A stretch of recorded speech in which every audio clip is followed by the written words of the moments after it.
संजमोतवो देवावतनमंसते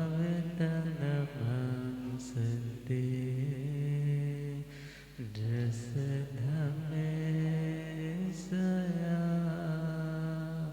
मनो।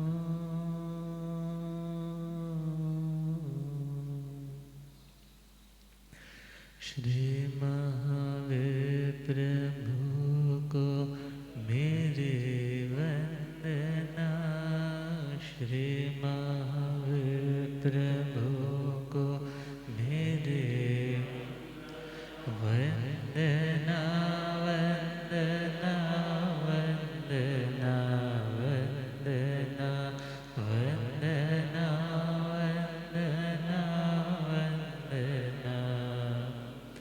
मुझको तारो प्रभु तारे जो चंदना। मुझको तारो प्रभु तारे जो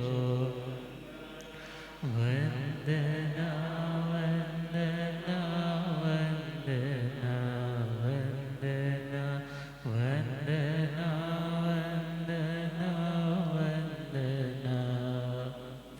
मेरी नैया पड़ी बीच मझधार के। मेरी नैया पड़ी बीच कौन अपना यहाँ बीच संसार के। कौन अपना यहाँ बीच। तुम हो तारन तेरन आया तेरे शरण। तुम हो तारन तेरन आया तेरे चरणों में दाता है अभिवंदना। तेरे चरणों में दाता वंदना वंदना वंदना वंदना वंदना वंदना वंदना। अनंत अनंत शांति की निकेतन शासनपति श्रमण भगवान महावीर स्वामी के पावन चरण अरविंदों में हार्दिक भावना वंदन नमन। मेरे अंधेरे जीवन को रोशनी प्रदान करने वाले परम उपकारी आगम ज्ञान के भंडार आगम ज्ञाता आगम पुरुष जन शासरतन हिमाचल केसरी उपाध्याय भगवंत श्रद्धे गुरुदेव श्री जितेंद्र मुनि जी महाराज साहब के पावन चरण कमलों में हार्दिक भावना वंदन नमन। पाठ पर विराजमान तपस्विरतन श्री प्रभा मुनि जी महाराज साहब के चरणों में वंदन।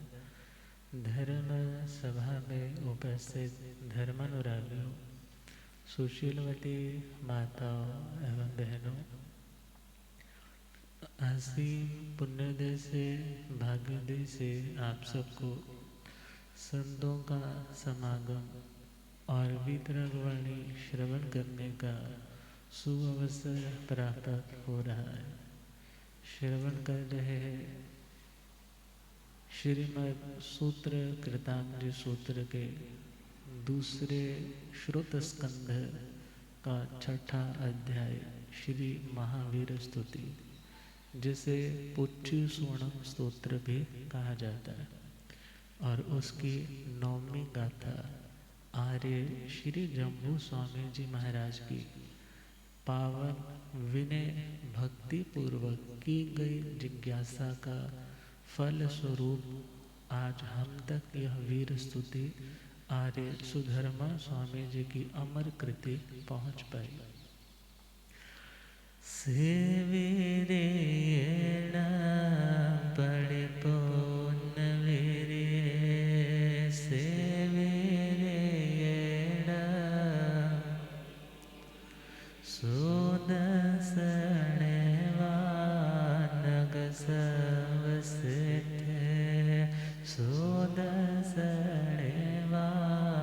नग सवसिथ सुरनवासी मोदागरे से वीराय नेग गुणोवे पुत्रिं सुरं समणमहणाय पुत्रिं सुरं समणमहण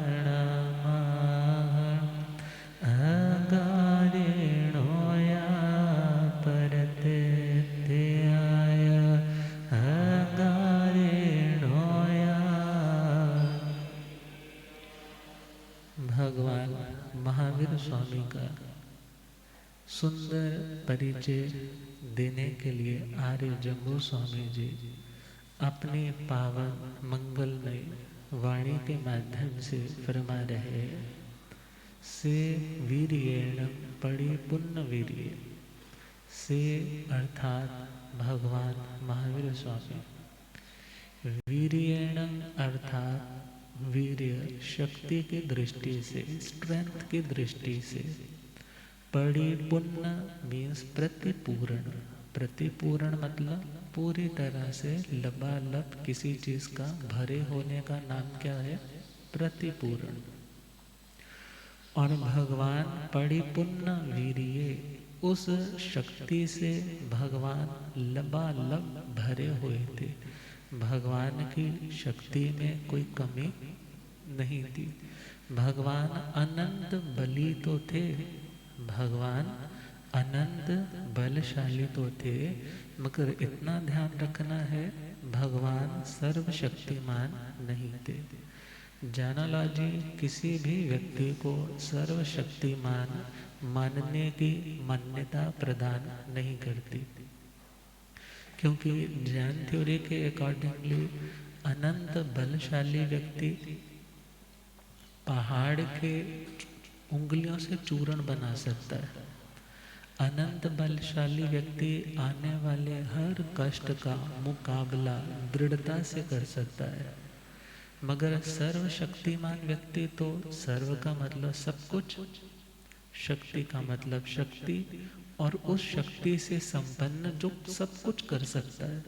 अब सब कुछ में तो ये भी आ जाएगा कि किसी को नरक से निकाल के स्वर्ग में पहुंचाना है। हाँ, A man who is omnipotent, he can do everything. उसके लिए तो कुछ भी इम्पॉसिबल नहीं होगा। आप व्यक्ति आज पुण्य भोग रहे हैं, मगर आप भगवान जी को नहीं मानते हो। आपका जो शत्रु है वो भगवान जी की तो रोज प्रतिदिन माला पूजा पाठ करता है, तो वो भगवान जी से बोलेगा कि आप उनके पुण्य उठा करके कहाँ शिफ्ट कर दो, और मेरे जितने पाप है ना वो सारे उठा करके। सर्वशक्तिमान तो ऐसा कर सकता है, मगर दुनिया में कोई भी सर्वशक्तिमान, इवन भगवान का आयुष्य कंप्लीट होने वाला है, उस टाइम इंद्र महाराज ने कहा प्रभु आपके जन्म नक्षत्र पे भस्म ग्रह का योग था, इसलिए आने वाले टाइम में संघ पर संकट के बादल छाए रहेंगे। आप थोड़ी सी कृपा करें कि अपने आयुष्य को थोड़ा सा बढ़ा लीजिए। मगर भगवान ने कहा आयुष्य जितना है उतना ही रहेगा। भगवान बनने का मतलब ये नहीं कि तुम कुछ भी कर सकते हो, अर्थात कर्म काटने की शक्ति का होना तुम्हारे अनंत बल का परिचायक है, उसका परिचय मिलता है। मगर यदि कोई कहे कि तुम कुछ भी कर सकते हो तो सर्वशक्तिमान उसको मानना पड़ेगा। मगर यदि सर्वशक्तिमान किसी ईश्वर की सत्ता को स्वीकार करे तो जो व्यक्ति सर्वशक्तिमान होगा उस व्यक्ति के ऑर्गेनाइजेशन में, उस व्यक्ति की व्यवस्था में, उस व्यक्ति की किसी भी क्रिया में कोई भी, पंजाबी में कहें तो मीन मेक नहीं होगा, उसमें कोई भी कमी नहीं होगी। और यदि हम यह बोलें कि सृष्टि को तो भगवान ने ही बनाया है, भगवान ही चला रहे हैं, तो कितने घरों के ताले लगने के बावजूद भी वहाँ चोरियाँ हो जाती हैं। अब एक दो बार बारिश पड़ती है, उसके बाद सड़कों का क्या हाल हो जाता है। और एक बच्चा तो बहुत मेहनत करता है फिर भी पास नहीं हो पाता है। एक व्यक्ति ऐसा है जो पैसे देता है और पास हो जाता है। एक व्यक्ति ऐसा है जो सुंदर भी है मगर उसकी टाइम पे शादी नहीं हो रही है। और एक व्यक्ति ऐसा है जिसकी रंग रूप भी कुछ नहीं है मगर उसकी टाइम तक शादी हो जाती है। एक व्यक्ति ऐसा है जो व्यापार करने जाता है, उसमें घाटे के अलावा और कुछ नहीं मिलता। और एक व्यक्ति ऐसा है जिसने कभी घाटा जिंदगी में देखा ही नहीं। एक व्यक्ति ऐसा है जिसने बचपन से ही माता पिता के बिना जिंदगी बिताई। और एक व्यक्ति ऐसा है जिसकी अर्थी माता पिता उठा करके कहाँ रखने जाते हैं? श्मशान की चिताओं पे जलाने जाते हैं।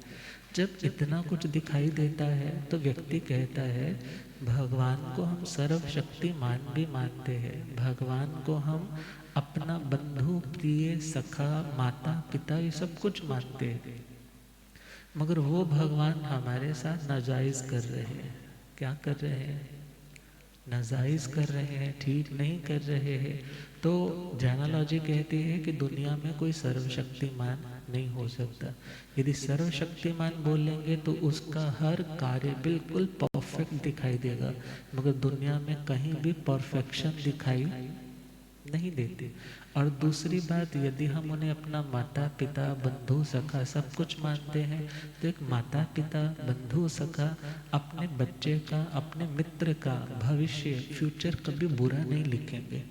कभी लिखेंगे? माँ कितनी बार बच्चे की गलतियाँ माफ़ कर देती है, पिता कितनी बार इग्नोर कर देता है, कोई बात नहीं। मगर जब उस व्यक्ति को उसके कर्म का हिसाब मिलने लग जाता है तो व्यक्ति क्या बोलता है, अजी भगवान क्या करें, उसको भी तो ना कर्म के अकॉर्डिंग देना पड़ता है। भगवान भी बेचारा क्या करे, उसको भी किसके अकॉर्डिंग देना पड़ता है। मगर जैन थ्योरी ने कहा आप भगवान को बीच में लेकर ही मत आओ, उनको अपने सहज आनंद स्वरूप में विराजमान रहने दो, क्योंकि तुम्हारा भगवान तुम्हारे भीतर है। तुम जैसा कर्म करते हो उसका निष्पक्ष रूप से तुम्हें फल भी मिलने लग जाता है। तो भगवान वीर्य से शक्ति से संपन्न है, प्रतिपूर्ण वीर्य है, प्रतिपूर्ण शक्तिशाली है, मगर भगवान सर्वशक्तिमान नहीं, ना हमारे वाले और ना किसी और वाले। अर्थात कोई भी आत्मा अनंत बल की धारक हो सकती है। मेरू पर्वत को पांव के अंगूठे से हिलाने की क्षमता तीर्थंकरों में हो सकती है, मगर सर्वशक्तिमान उस तीर्थंकर परमात्मा के लिए भी शब्द शास्त्रों में नहीं आया। मगर श्रद्धा है ना, एक फेथ है जिसके प्रति होता है, फिर व्यक्ति उसको पता नहीं क्या क्या बना देता है। मगर जो लॉजिकल पॉइंट ऑफ व्यू से देखे तो भगवान प्रतिपूर्ण शक्ति के भंडार है, मगर सर्वशक्तिमान नहीं। और आगे बढ़े, वो शक्ति कितनी तरह की हो सकती है। पहला पॉइंट है औरस बल। उर बोलते हैं छाती को, जैसे उरपुर पढ़ते हैं ना नव तत्वों में, जो छाती के बल चलते। यहाँ औरस बल का मतलब है जिनकी छाती में स्ट्रेंथ है, जान है, अर्थात किसी भी बुरी से बुरी, कठिन से कठिन, मुश्किल से मुश्किल परिस्थिति का डट कर सामना कर सकते, तो उन्हें बलशाली बोला जाता है। दूसरी तरह के बलशाली होते हैं जिनका धृति का बल मजबूत होता है। धृति का मतलब है धैर्य का बल। किसका बल?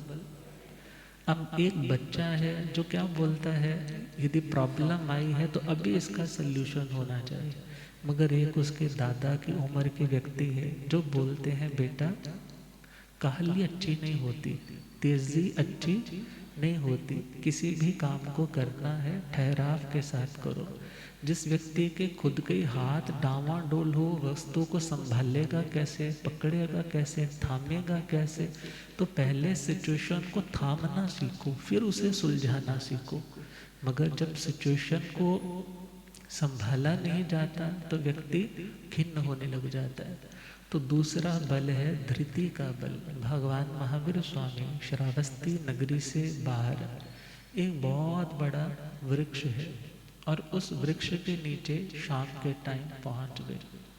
सर्दियों की रात है, ठिठुर रहे हैं, और वो वृक्ष इतना बड़ा है कि बहुत से यात्री आकर के भी वहाँ पर निवास करते कि सुबह होने पे हम श्रावस्ती नगरी में एंटर कर जाएंगे। तो सर्दी होने के कारण कुछ लोगों ने कुछ पत्ते, घास फूस, लकड़ियाँ इकट्ठी करके वहाँ आग जला ली कि आग सेकते हैं। और भगवान गौशाला भी साथ में है, भगवान तो अपने ध्यान साधना में मस्त है। भगवान उस उष्णता से किसी भी तरह से साता की कामना नहीं कर रहे कि मेरे को भी वो अनुकूलता मिले, मैं भी ठिठुर रहा हूँ। भगवान अपनी साधना में, सुबह होती है वो सब लोग वहाँ से रुखसत कर जाते हैं, चले जाते हैं, मगर उस आग को बुझाना भूल जाते हैं। और वो हवा का ऐसा झोंका आता है कि वो आग बढ़ते बढ़ते बढ़ते बढ़ते भगवान के कदमों तक पहुंच जाती है, मानो पैर झुलसने लग जाते हैं। अब गौशाला आके बोलता है, प्रभु ध्यान खोलो, जल्दी उठो, जल्दी चलो, नहीं तो पूरी तरह से पांव जल जाएंगे। मगर भगवान जितने टाइम का निर्धारण करके ध्यान कारसरग में खड़े हुए थे, भगवान का धृति बल था। ये कौन सा बल था? धृति बल था, धैर्य का बल था कि भगवान वहां से टस से मस नहीं हुए। जिनके अंदर धैर्य होगा, जिनके अंदर पेशेंस होगी, वो व्यक्ति रिकवर जरूर करेगा। दुनिया में रोगी के लिए भी पेशेंट शब्द आता है। रोगी के लिए कौन सा शब्द आता है? अब पेशेंट, जिसे पेशेंस रखनी पड़े। पेशेंट कौन होता है? जिसे पेशेंस, अब डॉक्टर बोलते हैं मेरे पास जादू की छड़ी नहीं है कि मैंने अभी आपको कुछ दिया और आप बिल्कुल ठीक हो जाओगे। कुछ रोग ऐसे हैं उनके लिए धैर्य के साथ आपको औषधि का, पथ्य का, कि जो लेना है वो लें, जो नहीं लेना उनको अवॉइड करेंगे तो धीरे धीरे आप रिकवर कर पाएंगे। मगर आप सोचो एक ही बार में हो जाए तो ऐसा नहीं होगा। तो जिस तरह एक पेशेंट को पेशेंस रखनी अनिवार्य है, इसी प्रकार हम भी तो कर्मों के रोगी हैं ना। भले खुद को कितना भी शांत कहे, मगर अंदर से जैसे ही बाहर का थोड़ा सा कुछ प्रतिकूल निमित्त मिलता है भड़क जाते। जब तक जवाबदारी ना हो जाए, जब तक आंसर ना दिया जाए, तब तक अंदर से चैन नहीं पड़ती। इट मीन्स अभी तक हमारे अंदर वो धृति का बल प्रगटा नहीं, मगर भगवान का वो धृति का बल, क्योंकि संयम पालने वाले के लिए भी धैर्य जरूरी है। संयम पालने वाले के लिए भी धैर्य जरूरी है। अब सपोज गर्मियाँ इतनी है, रात को प्यास लग गई, अब यदि प्यास लग गई है पानी पी ले तो उसका तो रात्रि विहार का व्रत क्या हो जाएगा? टूट जाएगा। मगर कितना धैर्य रखेगा। स्थूल भद्र स्वामी जी, आचार्य श्री स्थूली भद्र जी कोशा वैश्या के वहां पर गए। अब कोई सामान्य साधक होता, बाद में गए हुए थे तो एक ही बार में ढेर हो जाते, मोम की तरह पिघल जाते। मगर जिनका धृति का बल मजबूत होगा वो ऐसे अनुकूल परिसह में भी समता पूर्वक उस परिसह को लांग जाएगा। तो भगवान का तो धैर्य का बल कितना जबरदस्त था। संगम ने कितने परिसह दिए, अनुकूल भी दिए और प्रतिकूल भी दिए, मगर भगवान अपनी साधना से हटे नहीं। तीसरी टाइप का बल होता है संघनन का बल। किसका बल? संघनन का मतलब है जो हमारी हड्डियों की बनावट है, उनके जोड़ों की जो देखा जाए मजबूती है। आज की लैंग्वेज में बोले जो हमारी बोन डेंसिटी है, जो क्या है हमारी बोन डेंसिटी है, उसके साथ हमारे कैल्शियम की जो जो क्वांटिटी जितनी रिक्वायर्ड होती है, यदि हमारी हड्डियों में है तो मीन्स हमारी हड्डियों में जान है। तो भगवान का संघनन का बल भी मजबूत था। क्यों? क्योंकि जब संगम ने वो काल चक्र भगवान के ऊपर फेंका था, जो कई टन क्या कई हजार टन वेट वाला था। जब आकाश से वो उछलता उछलता भगवान के ऊपर गिरा है, भगवान धरती में घुटनों तक तो धंस गए, मगर भगवान अनंत बलि होने के कारण उस परिसर से भी उभर करके बाहर आ गए। तो भगवान से वीर्येण पड़ी पुण्य वीर्य। और चौथा बल है ज्ञान का बल, नॉलेज का बल। तो भगवान का नॉलेज का बल भी बहुत था। आज की लैंग्वेज में बोले तो परिवार का बल, इकोनॉमिकली पैसे का बल, कितनी तरह के बल हो सकते। मगर भगवान ने जब दुनिया का वैभव छोड़ा तो जो दुनिया के वैभवशाली सम्राट थे वो भगवान के श्री चरणों में नतमस्तक हो गए। तो ऐसे थे अनंत बल के धारी भगवान महावीर स्वामी। वीर प्रभु भगवान को कैसे जाने, वीर प्रभु भगवान उन जैसा बनने के मन में भी ध्यान हो। वीर प्रभु भगवान को कैसे उन जैसा बनने के मन में। आर्य सुधर्मा जी से पूछे श्री जम्बो, आर्य सुधर्मा जी से पूछे कृपा करो स्वरूप प्रभु का जाने। वीर प्रभु भगवान को कैसे जान, उन जैसा बनने के मन में। शक्ति के भंडार वीर परिपूर्ण था पाया, कर्म अनंता का ते अनुपम तेज प्रकटाया। शक्ति के भंडार वीर परिपूर्ण था, कर्म अनंता का ते अनुपम तेज प्रकटाया। जिसका दर्शन मन को मोहे पर्वत वो मेरो, सर्वश्रेष्ठ प्रभु वीर का जीवन जैसे सुमेरो। जिसका दर्शन मन को मोहे पर्वत वो मेरो, सर्वश्रेष्ठ प्रभु वीर का जीवन जैसे सुमेर। जिनका सुंदर कण कण उनको भी जाने, जिनका सुंदर कण कण उनको उन जैसा बनने के मन में भी हो। वीर प्रभु भगवान को कैसे उन जैसा बनने के मन में।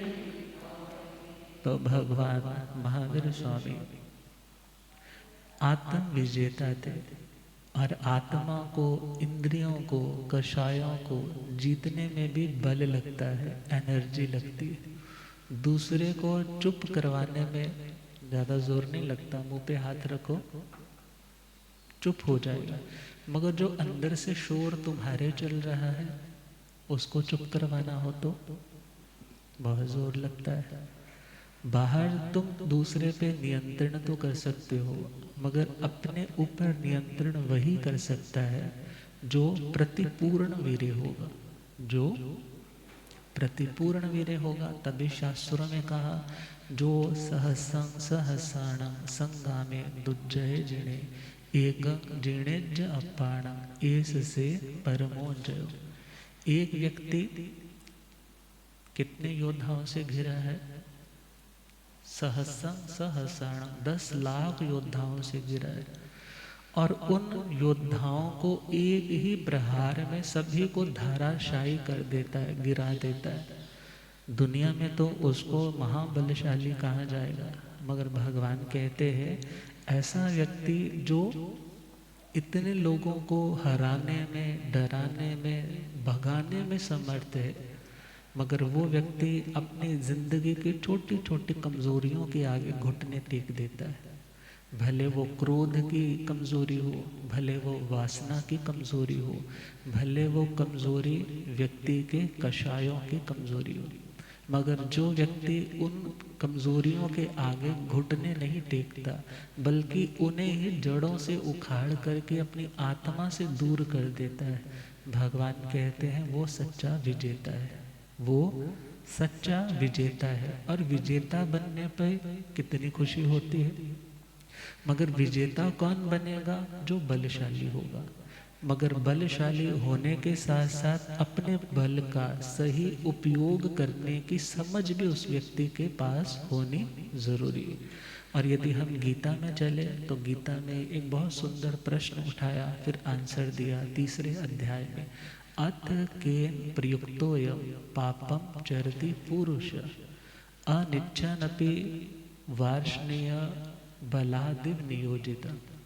हे वार्ष्णेय, हे श्री कृष्ण, अथ केन प्रयुक्तोऽयं, ये किस व्यक्ति के द्वारा, किस फोर्स के द्वारा, किस शक्ति के द्वारा ये व्यक्ति ना चाहता हुआ भी गलत कार्यों में नियोजित कर दिया जाता है। बहुत बार व्यक्ति चाहता नहीं है कि मैं ये गलत काम करूं, उसकी अंदर से आत्मा कॉन्शियस उसे अलाउ नहीं कर रही, मगर ऐसा वो सर्कमस्टांस बना, ऐसे उसके वीक पॉइंट्स ट्रिगर हुए कि वो व्यक्ति उस ट्रैक पे चल पड़ता है। और कहा कि ऐसी कौन सी शक्ति है कि व्यक्ति चाह नहीं रहा, मगर उसको पीछे जबरदस्ती उस व्यक्ति को उस ट्रैक पे ले जाया जाए, और उसके बाद उसे पश्चाताप, हरासमेंट होती है, अंदर से वो व्यक्ति शर्मसार होता है कि मेरे को ये काम करना नहीं था। ऐसी कौन सी शक्ति है? तो श्री कृष्ण ने कहा, काम एष, क्रोध एष, रजो गुण समुद्भव, महाश्नो महापापमा, विद्धि एनम इह वैरिणम। अर्थात ये वैरी जो आत्मा के शत्रु है, जो बलपूर्वक इसे गलत ट्रैक पे ले जा रहे हैं, वो पहला है काम। कौन है? काम एष। दूसरा है क्रोध एष। जब अंदर वासना की ज्वाला भड़कती है तो वो वासना उसे उपासना के मार्ग से हटा करके गलत ट्रैक पर ले जाती है। और जब कभी क्रोध का अंदर दावा नल लगता है तो शांति सागर कहलाने वाला व्यक्ति भी ज्वाला सागर बन जाता है। अर्थात अनर्थ जिंदगी में जहाँ जहाँ भी होते हैं, ये 2 मूल कारण रहते हैं, पहला काम और दूसरा क्रोध। काम को व्यक्ति कामनाओं के साथ भी जोड़ सकता है और वासनाओं के साथ भी जोड़ करके समझ सकता है। और कहा ये 2 चीजें किससे पैदा होती है? रजो गुण समुद्भव। किससे पैदा हुई? राजसिक प्रवृत्ति से। किससे पैदा हुई? राजसी का मतलब राजाओं जैसा खाना पीना, मसाले, ये तड़क, ये भड़क, ये सारा कुछ क्या है? राजसी ठाठ बाट। और जब राजसी चीज़ें खाएंगे तो तुम्हारा थॉट प्रोसेस अच्छा नहीं चलेगा। जब थॉट प्रोसेस अच्छा नहीं चलेगा, तुम्हें वही चमक, वही ग्लैमर, वही चीज़ें अच्छी लगेगी, वही क्लब्स की नाइट, वही पब्स की नाइट, वही चमक, वो ज़्यादा भाने लग जाएगा। जब वो भाने लग जाएगा तो तुम्हारे संस्कार यदि कुछ निर्मल थे वो मलिन होने लग जाएंगे, और यदि मलिन है तो वो और मलिन होकर के तुम्हें गलत ट्रैक पर धकेलने के लिए सक्षम हो जाएंगे। तो कहा वो काम और क्रोध जो रजोगुण से पैदा होता है, चित्त की चंचलता का जो कारण बनता है, उसे रजोगुण बोलते हैं। और कहा ये रजोगुण कैसा है, ये क्रोध और काम कैसा है? महाश्नो महापापमा। महाश्नो का मतलब है ये महाभूखे है। कैसे है? पंजाबी में कहते हैं ना पुक्खड़। अब देखा जाए सबसे पुक्खड़ अंदर बैठा है कौन है? काम। इतनी कामनाएं पूर्ण हो गई मगर फिर भी इसकी तृप्ति होने को, समुद्र में कितनी भी नदियां क्यों ना समर्पित हो जाए मगर ये समुद्र कभी भरता, शमशान में कितने भी मुर्दे क्यों ना जलाओ मगर शमशान ये नहीं बोलता नाउ आई एम सेटिस्फाइड, अब और मत किसी को लेकर के आना। ये आत्मा भी तो ऐसा ही है, जब रजोगुण के उद्रेक मीन्स उसके उदय भाव के साथ बहता है तो इच्छाओं की पूर्ति के लिए दौड़ने लग जाता है, मगर इस दौड़ में प्राण तो निकल जाते हैं मगर सेटिस्फेक्शन फिर भी उसे कभी प्राप्त नहीं होती। और कहा महापापमा, महापापी कौन है? ये काम और क्रोध। मगर इसे बढ़ाया किसने, इसे फीड किसने दी, इसकी टेक केयर किसने की है? वो तो इस आत्मा ने ही की है। इसलिए कहा व्यक्ति बोल देता है कि मैं चाहता नहीं था ये गलत काम करो मगर ये काम हो गया। उसका रीजन वो कामना का संस्कार या वो क्रोध का संस्कार इतना दृढ़ हो चुका है कि व्यक्ति को उस गलत ट्रैक पर धकेलता है। मगर जब कभी अच्छे लोगों की संगति में बैठता है या शांत माहौल में बैठता है, तूफान थम जाता है तो ध्यान आता है कि इस तूफान के मंजर में मेरा क्या क्या बर्बाद हो गया, अब मुझे ऐसा काम करना नहीं। तो भगवान महावीर स्वामी मीन्स अनंत बलशाली कौन कहलाएगा? जो अपने इन बड़े शत्रुओं का विनाश करने में समर्थ होगा। और वह शत्रु कौन? काम और क्रोध। भगवान ने कभी जब दीक्षा भी ली थी तो दीक्षा के लिए आता है यह लोक प्रतिबद्ध कि इस दुनिया के सुख मुझे मिलेंगे यह सोच करके दीक्षा नहीं ले, पहला पॉइंट। पर लोक में मुझे सुख मिलेंगे यह सोच करके संन्यास दीक्षा ना ले। मेरे ये दोनों लोग सुधर जाएंगे, सुधरने का मतलब दोनों में सुख ही सुख मिलेगा। साधु बन जाएंगे, मत्था टेकेंगे, लोग भोजन भी बढ़िया खिलाएंगे और अगले जन्म में भी गति अच्छी हो जाएगी।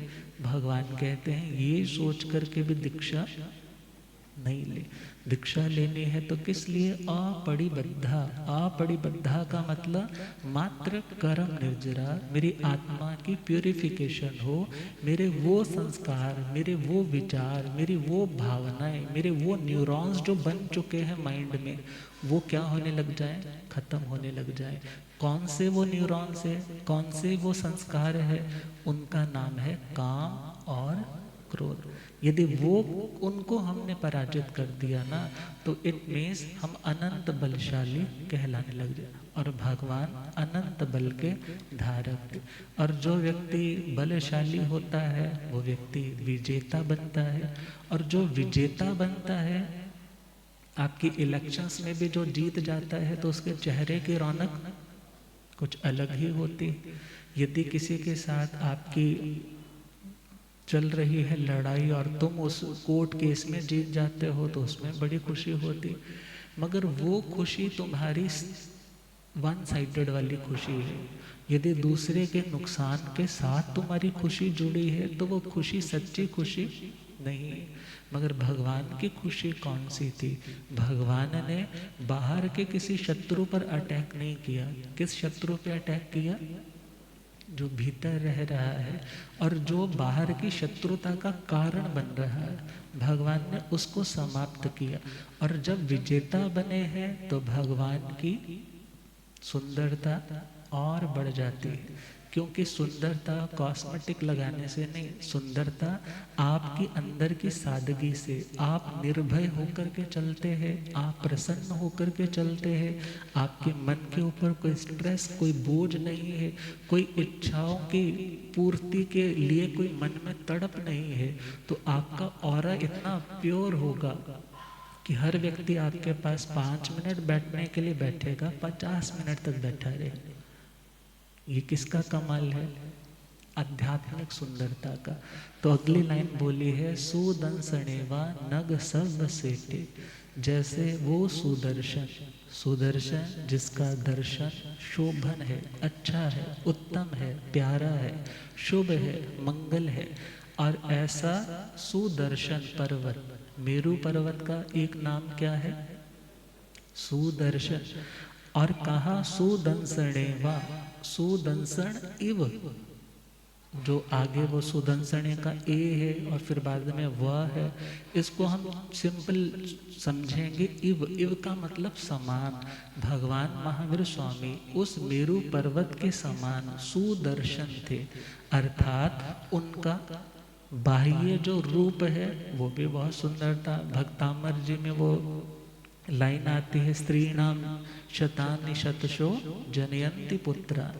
अब वही लाइन को यदि हम हर तीर्थंकर पे भी घटाए ना, तो तीर्थंकर भगवंतों का देह अनुपम रूप लावण्य से युक्त होता है, मगर भगवान का आध्यात्मिक स्पिरिचुअल आत्मा का जो वैभव है, मीन्स भगवान अंदर से भी सुंदर थे। बहुत से लोग होते हैं बाहर से तो सुंदर होते हैं मगर अंदर से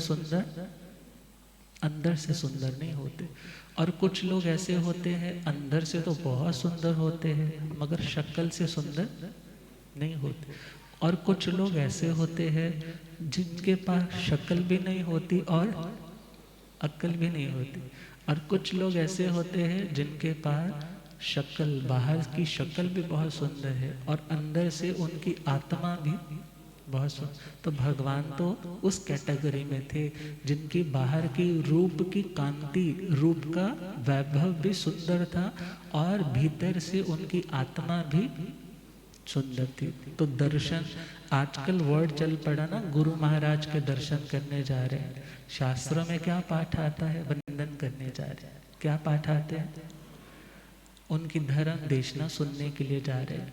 मगर हाँ, दर्शन गुरुजी बोलते हैं चमड़ी का क्या दर्शन करोगे कि आज कपड़ा साफ पहनना है, कैसा पहनना है, ये तो कोई दर्शन नहीं हुआ।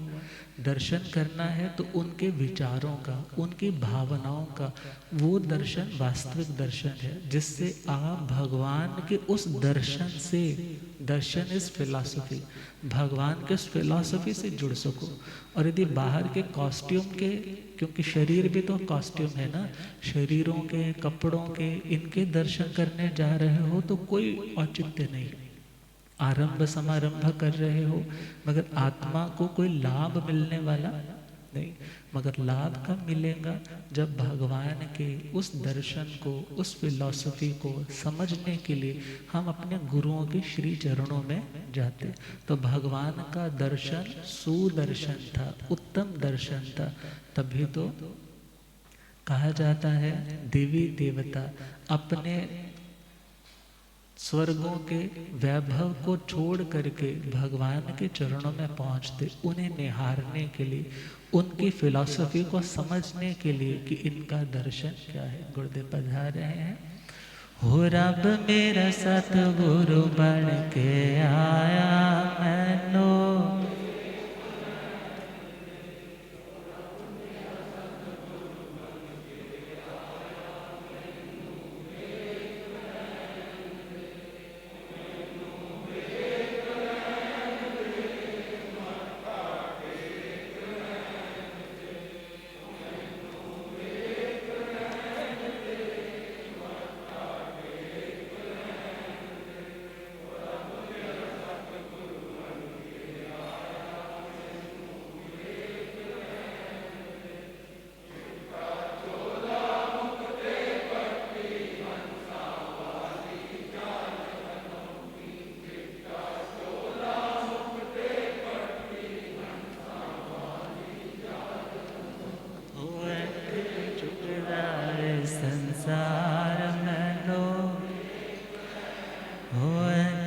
चुकदा संसार मैनो, हो रब मेरा सतगुरु बन के आया मैनो। बोलिया गम ज्ञाता गम पुरज शास्त्र तंडे हिमाचल केसरी उपाध्याय भगवंत श्रद्धे गुरुदेव श्री जितेंद्र मुनि जी। और लिखने वाले ने तो लिखा है कि सुंदरता यदि सपोज बाहर की नहीं मिली ना, तो एटलीस्ट तुम अंदर की सुंदरता को तो बढ़ा सकते हो ना। क्योंकि भगवान के पास तो पूर्व के पुण्य के कारण शरीर की सुंदरता तो थी ही थी, मगर उन्होंने अपनी आत्मा पे भी बहुत वर्कआउट किया, बहुत मेहनत की। तो दुनिया में एक बहुत सुंदर लाइन आती है, if you are not beautiful at the age of 16 it is not your fault, but if you are not beautiful at the age of 60 it is surely yours. यदि आप 16 साल की उम्र में सुंदर नहीं हो, तो हो सकता है कि आपके पेरेंट्स ने डाइट का ध्यान नहीं रखा होगा, उनसे वो कलर, वो कम्प्लेक्शन आपको मिल गई, रंग रूप मिल गया। मगर 60 साल की उम्र में भी यदि आप सुंदर नहीं बनते हो, मतलब ये नहीं है कि वो फेस पैक लगा करके आप बहुत सुंदर हो गए 60 साल तक। मीन्स यदि 60 साल तक भी आप अच्छे काम करके सुंदर नहीं बनते हो, तो ये आपकी ही कमी है, इसमें किसी और की कमी नहीं। तो भगवान की जिंदगी सुंदरता से भरपूर थी। तभी क्या लिखा, सुंदरम सुंदरम सुंदरम सुंदरम सुंदरम सुंदरम सुंदरम। वीर भगवान का दर्शन सदा सुंदरम, वीर भगवान का दर्शन सदा।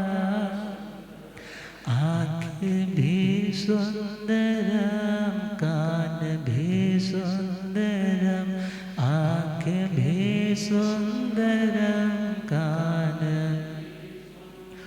होठों की मंद मुस्कान भी सुंदरम, होठों की मंद मुस्कान, गाल भी सुंदरम, भाल भी सुंदरम, गाल भी सुंदरम, भाल भी।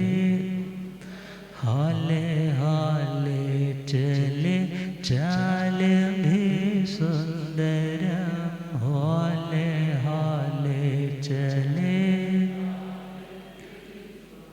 पाँव भी सुंदरम, छाव भी सुंदरम, पाँव भी सुंदरम, छाव भी।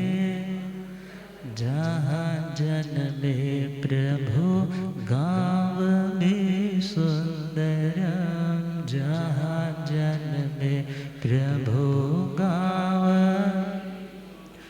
मेरु पर्वत से ऊंचे प्रभु सुंदरम, मेरु पर्वत से ऊंचे प्रभु।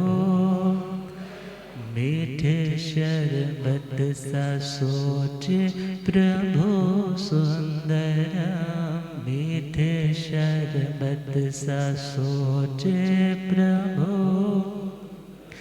ज्ञान भी सुंदरम, ध्यान भी सुंदरम, ज्ञान भी सुंदरम, ध्यान। मुक्ति मंजिल का अरमान भी सुंदरम, मुक्ति मंजिल का अरमान भी। पावापुर का चौमास हुआ सुंदरम, पावापुर का चौमास हुआ सुंदर। पाया मावस में प्रभास भी सुंदरम, पाया मावस में प्रभास भी सुंदरम सुंदरम सुंदरम सुंदरम सुंदरम सुंदरम सुंदरम।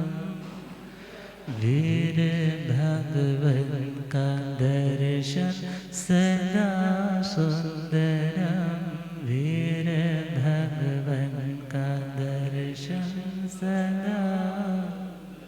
तो इसके बारे में आगे कल चलेंगे, हम गुरुदेव कृपा करेंगे। ओम शांति।